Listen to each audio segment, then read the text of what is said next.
Hey, what's up, everybody? This is Charles, and welcome you guys to another episode of the Dreamerspro Show, where we cover everything from sports, hot topics, classic debates, entertainment, and where we give you guys a fresh perspective on things and how we see them. And in today's episode, the topic is, could Kobe Bryant have been just as good as Michael Jordan if he didn't have to defer to Shaq? So that's the topic I want to get into in today's video. But before we get into that, I want you guys to please make sure you go ahead and hit the like button, hit the subscribe button, and hit the notification bell to be notified whenever we drop our content.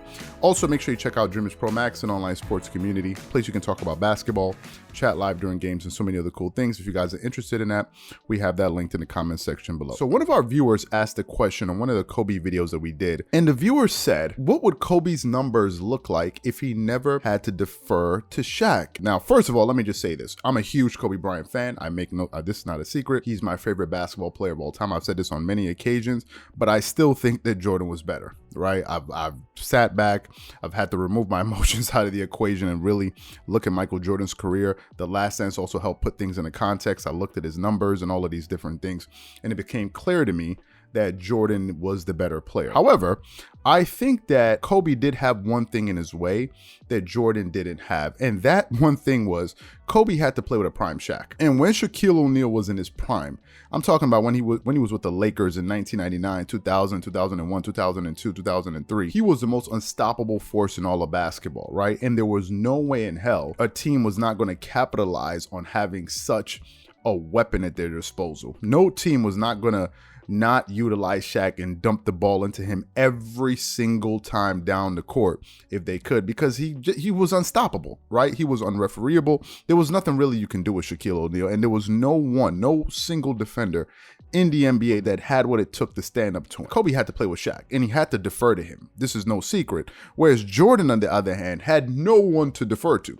There was no other basketball player that Michael Jordan was going to defer to. Maybe if he played with, Wilt Chamberlain or one of these guys, probably, right? But in this case, Jordan didn't have that. And Jordan, because he didn't have to defer to anyone, he ended up winning 10 scoring championships over his career. From 1987 to 1993, he won all of those scoring championships. And then from 1996 to 1998, he won those scoring championships. Whereas Kobe, on the other hand, he had to put a cap on his game. There was a certain point he could go to, and then he had to stop, because he couldn't just go ballistic on the court and just score the ball every time, although he had that within his, he was perfectly capable of doing so. And it reminded me of an interview I saw years ago when Kobe Bryant went on Barstool Sports when he sat down and did an interview with Alex Rodriguez, and they were talking about his 40-point streak where he scored like 40-plus points in 8 straight games.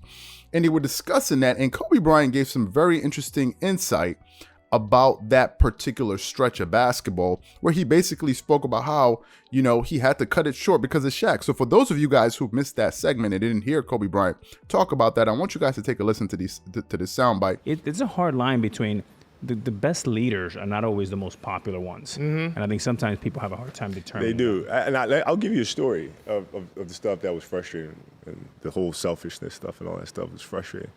Phil would come to me and say, there was a year there in 2003 where I had 40 points in 9 straight games, right? Shaq was out. It was a toe thing. So Phil comes to me before the stretch and says, Kobe, we need you to take over the offense. I'm like, all right, cool. So that literally, say no more. I got it. Fine. I got it. So that literally started the streak of 40 straight games, 40 points in 9 straight games. Shaq comes back from injury, and Phil goes, I still continue to do it, right? And then Phil calls me to his office, goes, hey, we're starting to lose the big fella. What do you mean? Well, he's not getting the attention. This 40-point streak is starting to kind of take away his fire to prove something, right? So I need you to start dialing it back. I'm like, what? He says, we're going to lose him, and we need him in June. Okay. All right. You have a game against the Clippers. I think I had like 38 or something like that. And I had a chance to score 40 again. It was a blowout game. I dumped the ball in the Shaq instead of shooting a wide open shot. The 40-point streak ended that night. Wow. That was it. And that's inside stuff that people don't know. Right. And you said you went into Phil's office and said, are you happy now? Yeah. Because Phil was like, hey, we got to dial it back. Got to dial it back. We're starting to lose the big fella. Perfect Kobe, too. He's like, you got to dial it back. You're like, all right, I'll score 38 instead of 40. Well, I mean, this is the streak thing. It would have been 10 in a row. Would have broke a record. Right. I would have broke the record. But instead, In that soundbite, Kobe Bryant detailed that at a certain point, because Shaq had gotten injured and Shaq came back, he said he had to dial it back. Basically, Coach Phil Jackson came up to him and said, listen, man, we're losing Shaq. We can't continue like this. You got to dial it back. And I think the next game, he scored 38 points. He could have scored 40. And he just stopped there. And then he said, listen, you know, I got to dial it back a little bit because we're going to lose Shaq and they need him by the NBA. They need him by the NBA finals.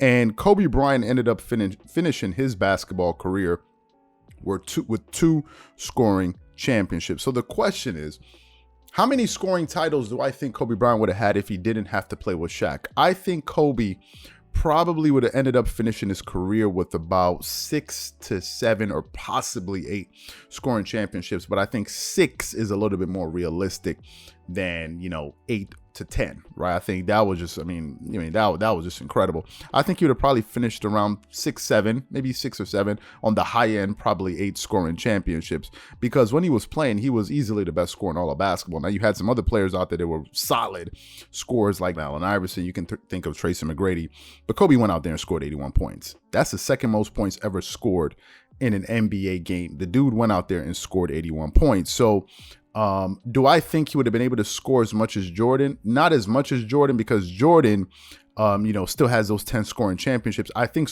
Kobe, as I said, would have gotten at least 7 or 8, but I don't think he would have done it with the same level of efficiency that Jordan did, because Jordan averaged 30 points per game for his career, shooting close to 50% from the field. Jordan has the highest average for scoring, points per game in the history of the NBA. Some people are like, yeah, really did it? Yeah, even more than Wilt. Jordan has that, and in the playoffs as well, right? So I don't think Kobe would have did it with the level of efficiency that Michael Jordan did. Kobe Bryant is virtually a 45% field goal shooter for his career. I think if he wanted to focus on efficiency, he would probably be around 48%. I don't think he, gets to 50%. If Kobe just eliminated those bad shots that he took, because Kobe Bryant was notorious for taking bad shots, right? If he just eliminated those bad shots and really focused on taking the most efficient shot he could, even in a jump shot, because Kobe Bryant is a very efficient jump shooter. If he just focused on taking the best available shot, I think Kobe would have had a higher overall field goal percentage over his career. So I definitely think he would have had better numbers. Ultimately, I do think that Jordan will still beat him regardless. But I do think if Kobe Bryant didn't have to defer to Shaq throughout the prime years of his career, he would absolutely have numbers on par with Michael Jordan. I don't think he would have put up the same numbers, but it would have definitely been on par. I just don't think he would have been able to eclipse Jordan. So these are my thoughts. So what I want to know from you guys is, what do you think? What type of numbers do you think Kobe Bryant would have been able to put up over his career if he didn't have to defer to Shaq and he just had free reign and he could just he was the number one option on his team as far as offensively from the beginning to the ending of his career? What do you think? Whatever you guys think, please leave your thoughts and comments in the comment section below. Again, if you enjoyed the video, be sure to make sure you go ahead and hit the like button, hit the subscribe button, and hit the notification bell to be notified whenever we drop our content. Once again, this is Charles here from Dreamerspro, wishing you guys an amazing day and catch you guys on the next episode.